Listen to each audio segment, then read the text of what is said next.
Welcome to the Confidence Tea Podcast, where we brew up inspiration, self-discovery, and a sprinkle of empowerment, all over a cup of tea.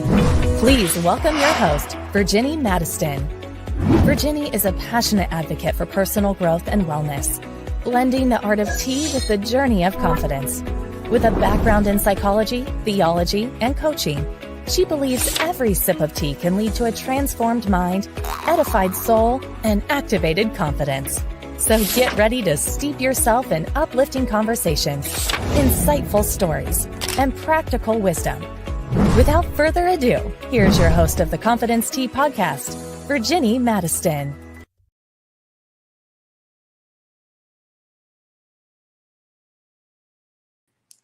Hello, everyone. Welcome to Confidence Tea.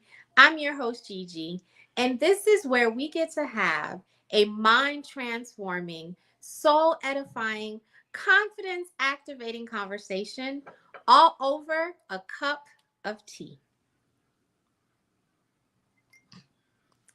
I hope you're ready to join me tonight. We have a special guest in the house. Miss Judith Rapley is here, and we're going to be talking about what's the tea in mental health. So I hope you have your cup of tea.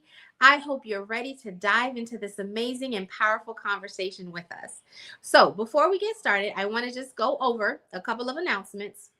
As you guys know, if you're joining us for the first time, please grant StreamYard permission. That way we can see your comments and we can give you a shout out. Let us know where you're tuning in from. Let us know if it's your first time or even if it's been a long time tuning in. Say hello. We want to conversate with you. And so we want to tell you all about our upcoming Sip and Celebrate event that is November the 30th. It's going to be at the Boca Dunes Golf and Country Club in Boca Raton, Florida, where we're going to be having an amazing time. Gigi Inc. is celebrating 8 amazing years of providing girls with mentorship in the community. And so we're going to celebrate that. We're going to have tea. We're going to have fun. We're going to have games, prizes. You're going to hear from some of the young ladies who have participated in our programs. We have some special performances. It's going to be amazing. It's going to be a great time. I hope to see you there. If you can't make it, but you would still like to support us, feel free to click our link and go on our website, gginc.org, and you can always make a donation and show us your support that way. Thank you so much for celebrating 8 amazing years with us. I hope to see you there. And so without further ado, I want to introduce our guest for this evening. I'm going to tell you all about her before she comes on. And then also when she gets in here, we're going to chat it up. So Miss Judith Rapley is a compassionate and dedicated professional. She's a licensed psychotherapist and life coach. She is the owner and founder of JMR Coaching and Consulting Services.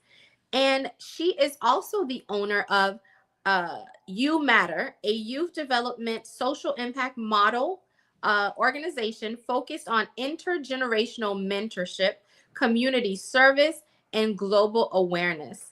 Her passion is providing individual and group personal development sessions and programs focusing on leadership, mental wellness, and emotional wealth in their connection to our faith and spirituality.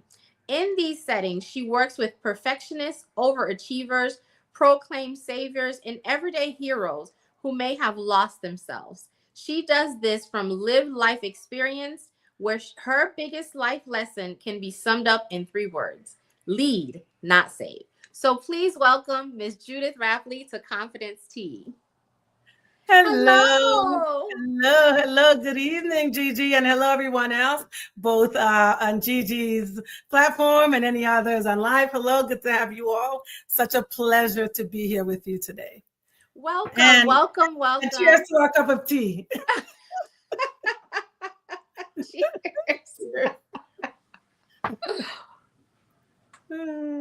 Welcome to the show. Welcome to the show, Judith. I'm so excited. You're a woman after my own heart, a fellow tea lover. So we connect in that way. And then we also connect in, dealing with people with mental health and mental illness.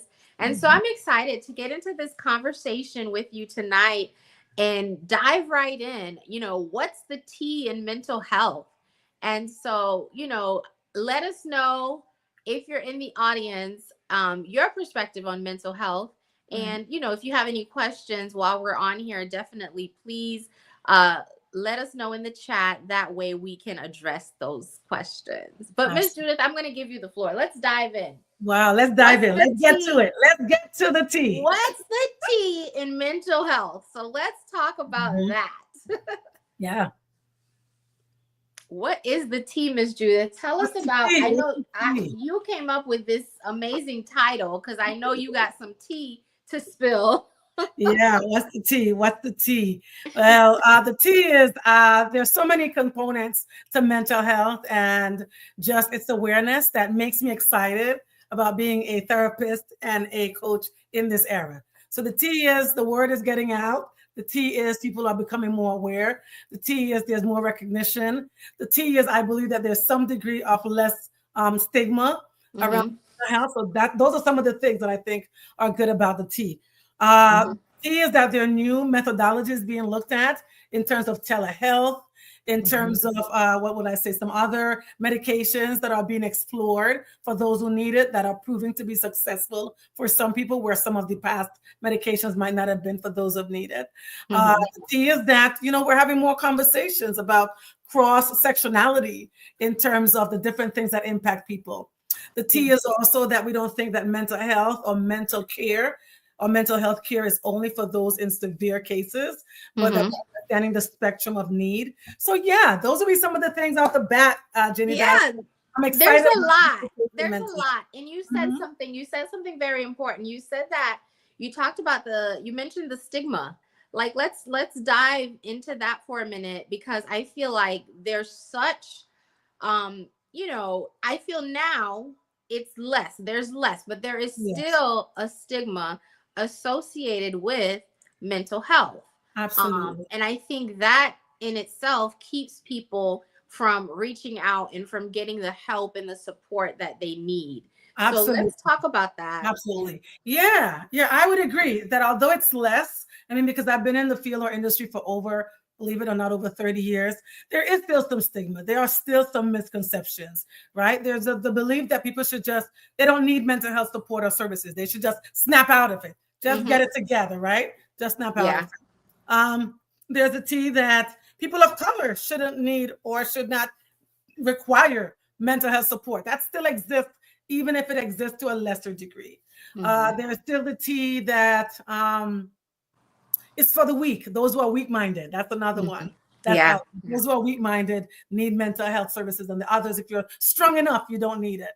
Mm-hmm. As a person of faith, there's also the T that if you know God, if you have faith and you believe in God, then you don't need it. That should be enough. Yeah, Uh, you don't need therapy. You don't no, need, we're just gonna cast it out. We're gonna pray right. about it. Right, right. And all those things, of course, are important and are different perspectives from which we can look at mental health as well. But there are times when where there are other supports needed, and they don't have to be mutually exclusive. They can work together, and we can work together in different settings and so forth.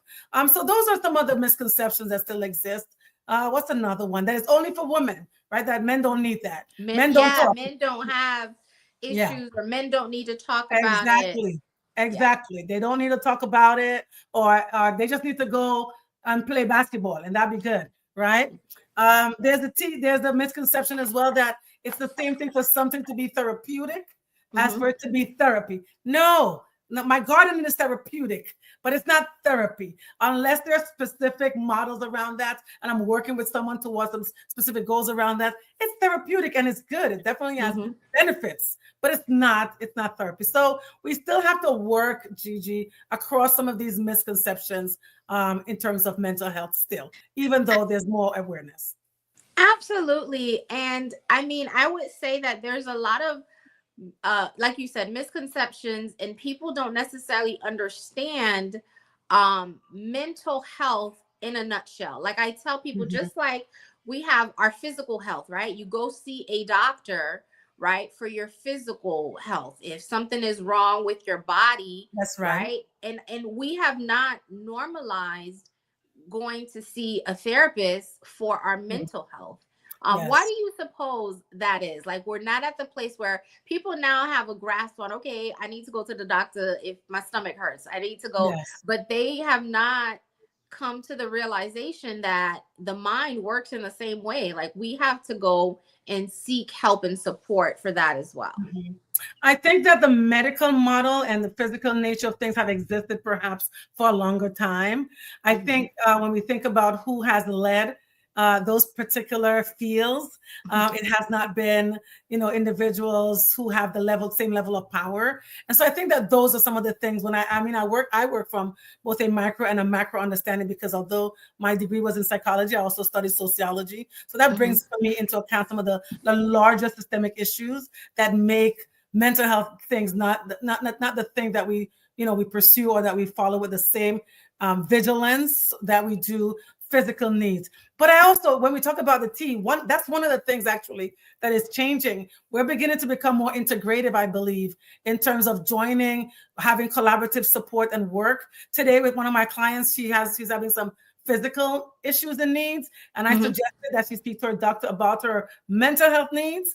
And I have begun to get even more diligent about engaging with my clients to ask about their physical needs. So I Mhm. think clinicians are getting more astute in bringing those together, even if it overall has not and might never ever equate to the same level. To the same. There's also the economy of it. In terms of cost and things of that nature. So those are some of the things I think, Gigi, that make it not at the same level. And I hope that we won't always be the younger, ignored younger sister, but that at some point it will move forward. I'm believing that that's possible. I believe so too. And I think it's important for us to continue to normalize it, Yes.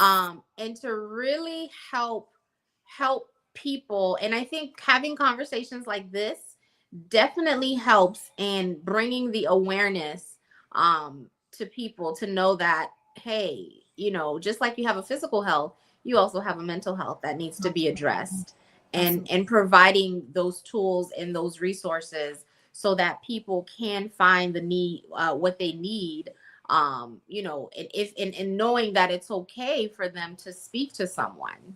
Yeah, I agree. I think that the increased visibility from on social media, the increased visibility of entertainers and maybe even celebrities speaking more about it, they seem to have the air of the culture, so to speak, and their Yeah. conversations about it, and even them sharing about their own selves, might increase it in the years and the decades to come. Yeah. Absolutely. And we are definitely we're also blazing through some of the challenges that comes with, because you mentioned, cost, and sometimes a lot of people don't know the services that are available. Mhm. What are some other challenges, do you think that people have that are dealing with mental health issues or a mental health disorder even, because there's so many different things that they may have to overcome. Yes, the stigma of it. Yes, Right. do I have, is my insurance gonna cover if Right. I go see and speak to someone? But I know that there are some, other issues that people may face regarding mental health. Hmm. Yeah, I think we have touched already on some of them, the misconceptions, the stigma, believing that their issue is not as severe as someone else's, so they don't have need of it. We've talked Hmm. about the concrete social issue of the financial accessibility, insurance realities, which put, as I've said in other places, both the consumer and the clinician in a bind. Someone could go see their doctor and the doctor gets paid, $250 or $200 an hour, but from the insurance company. Then you look on the other side, you have someone going to see their therapist, and the thought is like, yeah, I should be able to pay you $30 or $40. That should be sufficient. And that's what that puts that individual in a bind, as well, the clinician as well as the consumer. Accessibility, I think even now, I've tried to make referrals for people who have mentioned to me who might be in my circle that they need services, and I contact 3 or 4 of my colleagues, and thankful for them, but not for the community. They're booked and busy. They're not slots available. They're not. And when we speak about representation and people today wanting to have therapists and clinicians that look like them, that becomes an issue because I believe only about 12% of clinicians are people of color. And in terms of those who are African American or Black, it's even a lesser percent, I think like 2%. So if you're trying to find someone that represents you and looks like you, because for you, that is an important value, then, you're going to be searching for a little while to find that particular person. And because that might be a commodity in some ways, like every other product or service, then it might be a high level or high stakes to find that person or to get on that person's schedule. So, in doing that, I would love to do more work to encourage more people to go into the field and the industry and to properly prepare them so that in the days and years to come, there are more available therapists who are properly equipped, properly trained, but are also properly and culturally connected to be able to provide our community with the type of service that sees them. And that is, as I said before, that is that where there's awareness of cross-sectionality and intersectionality in a way that is more conducive to their needs. Oh, yeah, that sounds good. So if you're out there and you've been thinking about it, I know sometimes I do think about going into this. Now, I have worked in the mental health sector. I've worked with, adolescents that have behavioral health disorders and inside of some different facilities and whatnot. And so I've had a chance to really kind of learn a lot. Beforehand, I think I was very, I just didn't know. You don't know what you don't know. Right. And so working in some of these facilities, I realized a lot of these children and even adults, are suffering from things that is way out of their control. A lot of times people, especially when you're dealing with children, a lot of times they don't know how to express what is happening to them. They don't know what's going on. Sometimes some of these issues are brought on by trauma, and we don't get to dictate what is traumatic for someone. A lot of times parents, oh, that was nothing.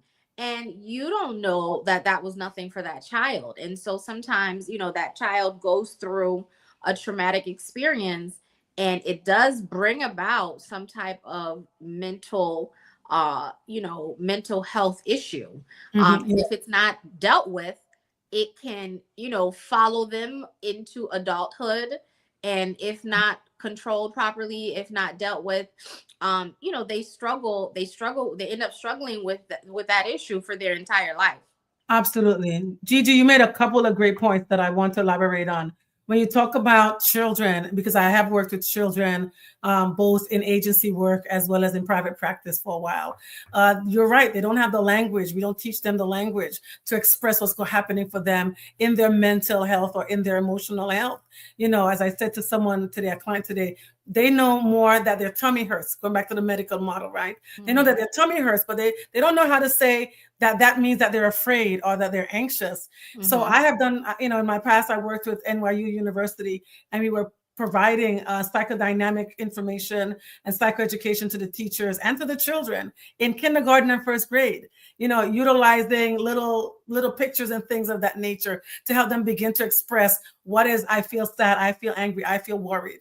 And so there's some of that I think is happening. And of course, more could be done in terms of psychoeducation in schools for children, social development programs that help them understand some of the things of that nature so that they can be better equipped as they grow to utilize that language. The other thing that I wanted to highlight that you said, Jenny, was about trauma and the definition of trauma.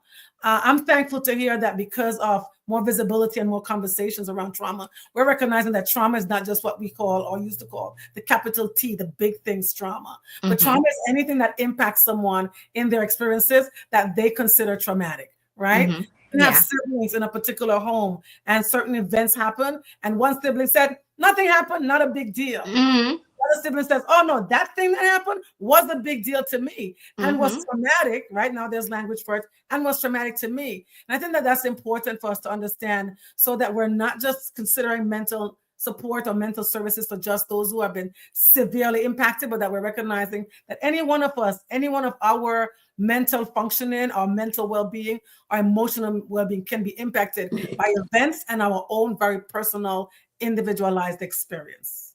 Absolutely, absolutely.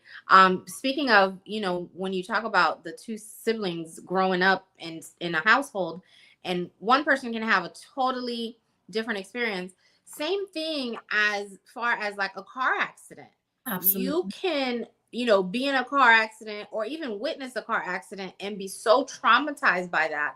And I never really understood that. I never, it was never a thing for me. Like, okay, something happened, until you experience something and you're like, I am different. Like, I do need to Yes. figure out how to process this. Yes. And Yes. I might need to talk to someone who is skilled in this area in helping me to process my feelings Mm-hmm. and to get myself out of these, sometimes it's emotions, sometimes it's just, you don't know what it is. It's fear. I was involved in a car accident and it Oh, took me a wow. while to get back into just driving again because, Wow. all I could think about was, oh my God, I don't know what's It's going going to to happen happen. again, right? Yeah. It's going to happen again is the fear. Mm-hmm. Yeah. And so, Mm-hmm. we have to be, I think us as a community, it's also important that we're sensitive Mm-hmm. to other people's sensitivities. Yes.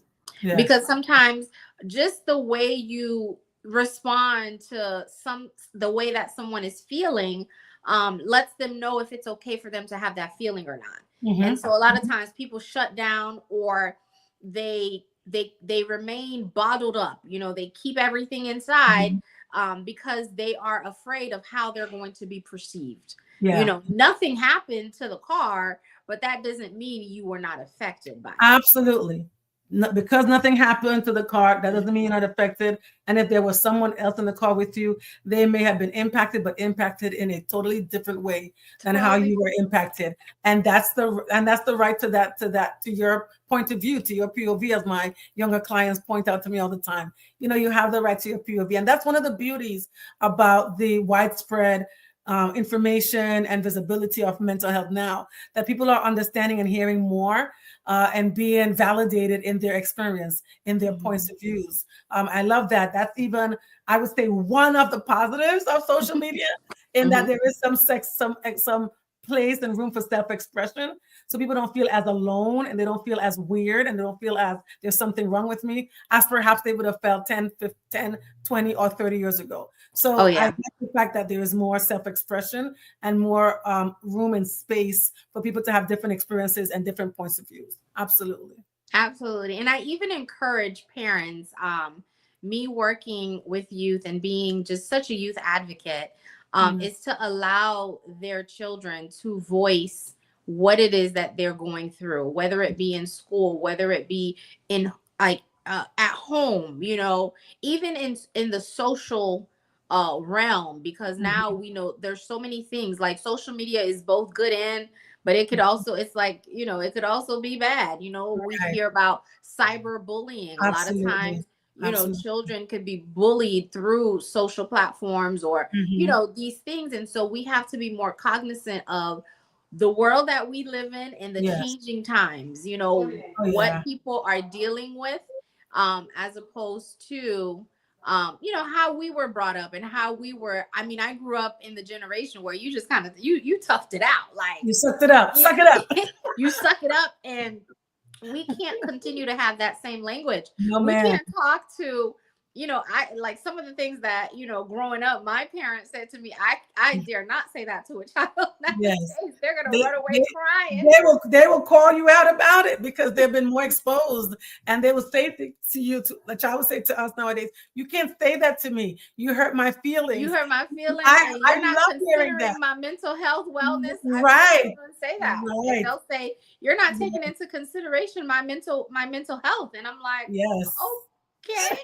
And it's a different mindset, and it takes. Absolutely. I think it's up to us adults to really start to understand, and because I know, because sometimes I'm like, I go back now and I think about, just my childhood and what my parents would say to me when something happened at school, or if I wanted to have my pity party or whatever, they would just be like, suck it up. Like, you keep on moving. Let's go. Like, and they did not allow me. And it worked during that time. Right. But as times change and circumstances change and situations change, we also have to change, and we have to become more compassionate with, because it is definitely a softer generation. And it worked during that time also, Gigi, I would dare say, for some people, because I do have clients in their 40s, 50s, and 60s who have impacted and will be talking to me now about the impact of being shut down or dismissed. Right. So we do say yes, we do say it's a softer generation, but I have dealt with individuals who are a little older who will share with me the impact, and they're now recognizing, in their 60s, they're talking about trauma to me that they've never talked about to anybody for 30, 40, or 50 years. And they're like, yeah, I read this on the internet, or I saw this on YouTube, and I realized that this thing impacted me as well. So yes, it's a different era, but even everything that was done was not bad at all, but everything was not good either. And so we're cleaning up some of that, and we're understanding too that this is a different time. Absolutely. Absolutely. Let's talk about some of the tools that people can use just to take better care of their mental well-being. Being in your line of work, I'm sure you have several tools that you can sometimes let people on, just so that they have something in their back pocket, so that, not everybody is going to go and say, I need to, book a therapy session.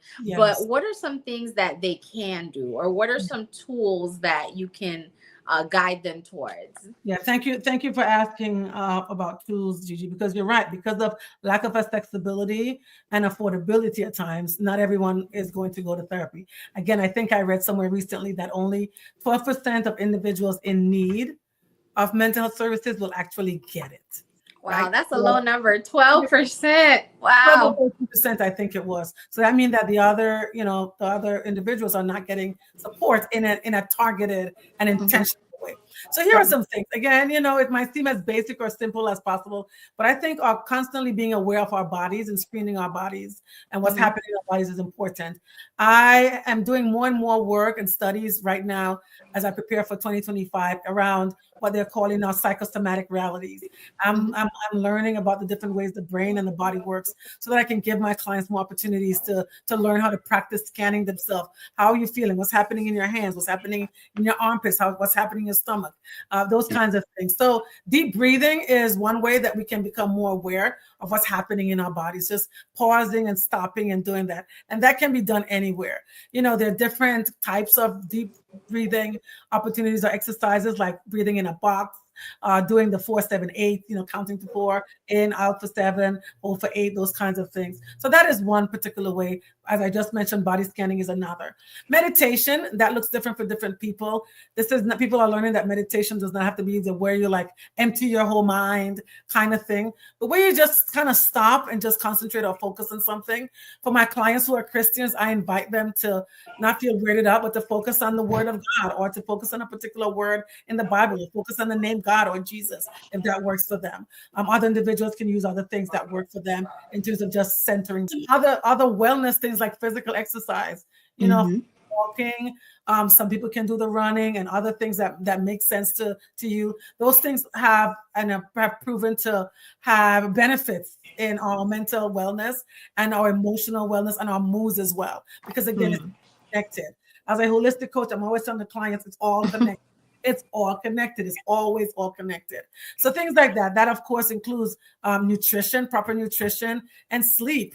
Right? Sleep is one of the best mental health tools. Now, when you have everyone overworking because of the economy and everyone, only getting 1 hour, 5 hours of sleep here and there, you have to make sure that you're getting enough sleep. Yes, some of my folks over here are talking about planting your feet, like being present. Those are some of the things that are important. Social connection. right? Where we have called loneliness one of one of the problems of our time, of our current time. Mm-hmm. People are alone. Everybody lives alone. People don't talk to each other. I was joking with someone that nowadays, even with your friends, you have to make an appointment to talk to them. Like, I'll talk to you. Yeah. Because, other than that, you're not going to find them, or other than that, they might not answer. So, Yeah, just I making mean, sure that it's building so community. busy. It's fast paced. We live in a world where everything is just go, go, go, go, go, go, go. Yeah. And, Yeah. we do Yeah. have to take a minute and slow down, take a breath. Absolutely.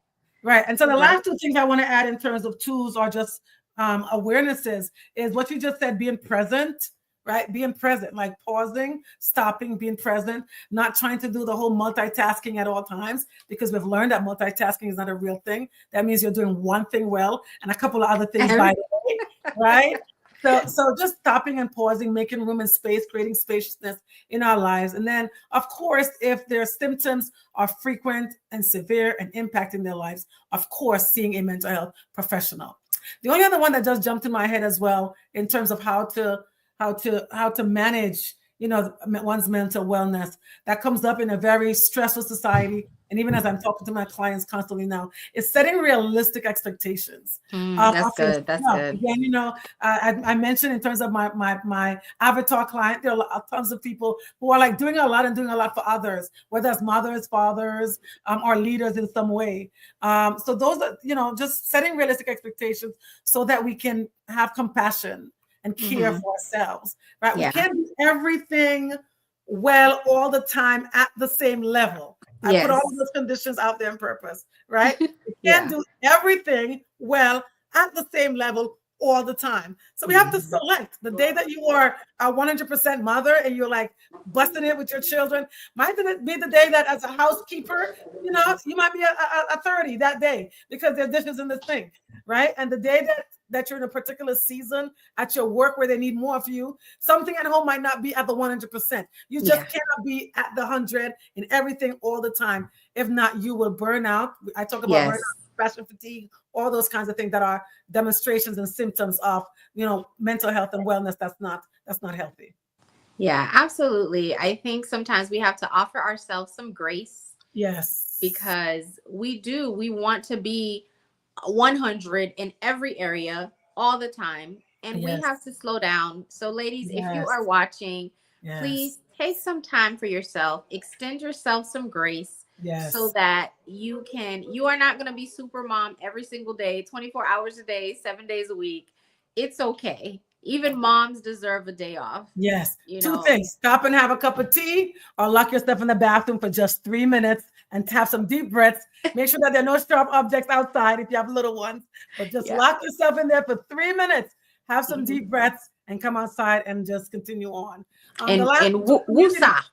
And just have that woosah. The other thing is community, right? We got to bind together. We have to help each other out. That's important. We have the statement about checking on your strong friends. Checking on all your friends if you can, even if not every day, because everybody has different needs at different points in time. We just have to also pull together better as a community also, Gigi. Absolutely. I agree with it. And I always let people know, listen, I'm always a safe space. I'm always just a phone call away. Yes. Don't ever feel like, I won't take a minute just to listen to you. I've had, and sometimes when I do offer that, sometimes I do get, people that I don't even know, like I might only know them through social media, but if they feel comfortable to have a conversation with me, just because I'm an ear, and I'm a non-judgmental ear, I've worked in the mental health sector for, I don't know, going on probably 7-8 years now. And so I think I've seen, people deal with and overcome so many different things. And so sometimes that gives me a level of knowledge and understanding to where it's okay and it's safe to talk. And so, I tell, so if you're watching this video and it's like, hey, I don't want to tell someone my business, or I don't want to talk to family, or I don't want to talk to my support system because I'm, afraid of the stigma, or I'm afraid of whatever, just know that you can always reach out. You can DM, you can call, you can text me, and I'll be that ear for you. I'll be that open ear. That way you can And then also too, I may know resources. I may know, Absolutely. how to direct you and how to connect you to the right person Absolutely. for additional assistance. So Yeah. Reach don't out to ever feel someone. like Yeah. you can't reach out. I just want to Yeah. make that Good. public service announcement. Yes. I Like, love it. I and love that's that. what Reach out and Confidence speak to Tea is someone. about. That's what we're here. We're here to connect. We're here to Mhm. support one another as women, because I think it's Absolutely. very necessary. Very necessary. Absolutely. Yeah. How do you feel like, the future of mental health will evolve? Like, what do you think? Like, let's say in the next 10 to 20 years, what does that look like? Mhm. What's your perception of how it's going to change over the next couple of years? A very good question. Um, I think that there's probably going to be more digital, and even as we're getting into the AI world, more AI related supports and services. Oh yeah, I And can see that. I can definitely see that yeah, happening. like everything else, I hope that it is properly monitored so that it is effective and efficient, culturally sensitive and relevant, and fair. Right? That is my hope as it moves into that direction.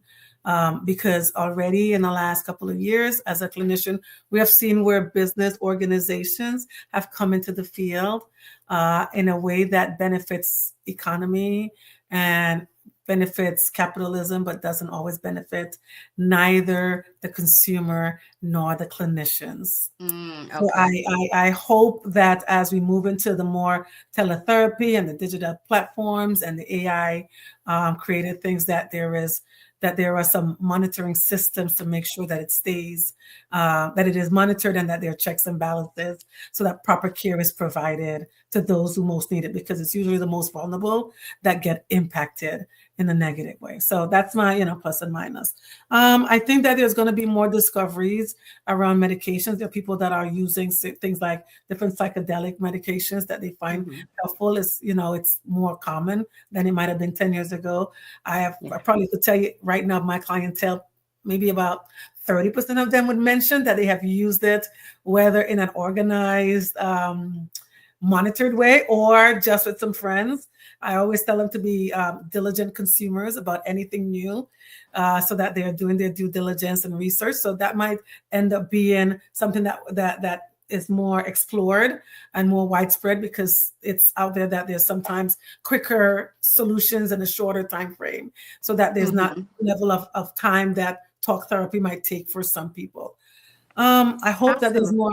I hope that there's more psychoeducation and preventative work, where it's Absolutely. more conversations out there, and that it's not like at the back end where someone's mental health needs or emotional needs are impacted negatively, but that we're setting a baseline standard. Where, as I mentioned, the kind of program that I did 10 years ago at NYU and in schools, where children are learning more language so that they have better tools for themselves as they're growing up, so it becomes more normalized for them to say, rather than just their tummy hurts, to say, I'm feeling sad today, I'm feeling angry today, in a way that is more widespread across. And I think the only other two things or other ways that I would like to see it move forward is more interdisciplinary work together, more collaboration with the physical medical field and the mental health field. I know that I am intrigued by it, and I'm moving and learning a couple of things about neuropsychology and things of that nature that I think come from the more medical field, that talk about how the brain works, how the body works, how the nervous system works. I just happen to be one of those curious people. God willing, somebody gives me some money, I can go and get my PhD. Yes. And I can do some learnings in that way, so that I can help my community, and I can marry my knowledge and my expertise in the mental health field and my experience with more knowledge into the medical field, and bring that together so that more compassionate, kind, and integrative care can happen. And then just more individuals from our community going in the field, raising that number from, I guess, 2% to a higher number, so that people have more availability and access to people that look like them, who are properly skilled and properly trained, who can take and who can bring to the table that intersectionality. I love the fact that some of my clients love working with me because I am Black, I am a woman, I am a Christian, I am immigrant. And those things mean something to them.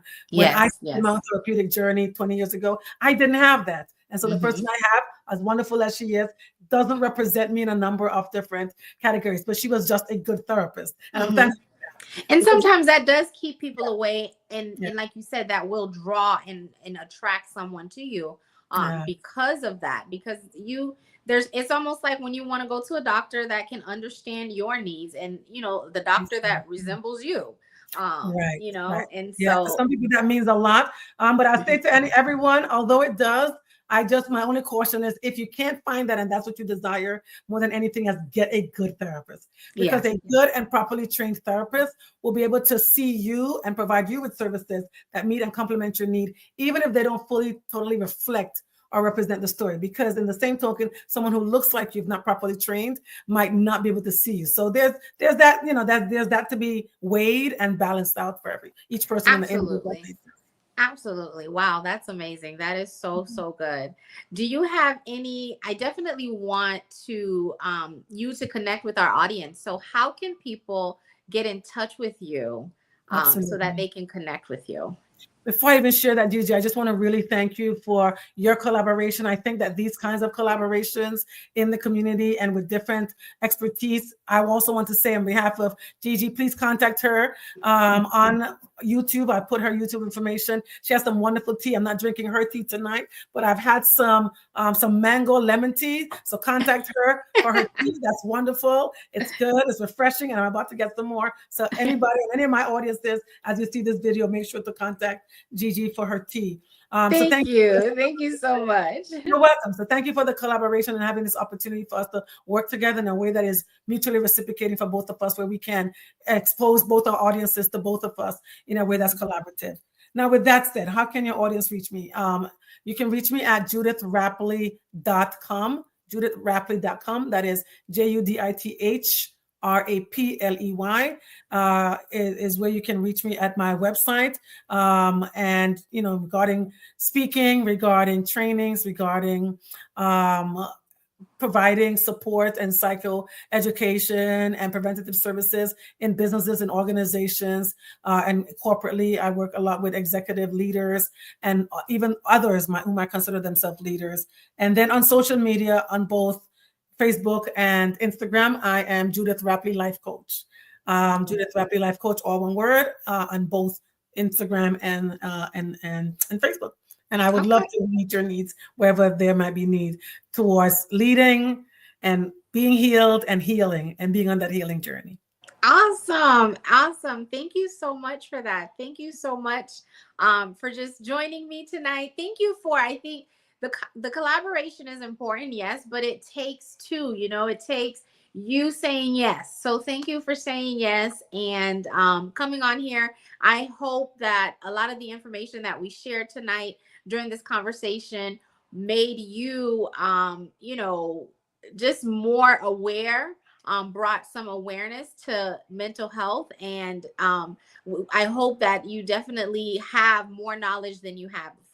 So I want to thank you, Judith, for being a guest on Confidence Tea. I always forget to bring up my book. I do, which is, it's called Imperfectly Perfect, a 31-day transformative guide to healthy leadership that begins with you. And it's on Amazon. And it's sort of like a journal where you can have certain topics, certain affirmations for those who are scripturally or biblically minded. There's also a scripture there and a little assignment, a little task. My clients really love the homework assignments that I give them. So in that particular guide, I have some assignments, 30 assignments or 31 assignments for you to work on. 31 days.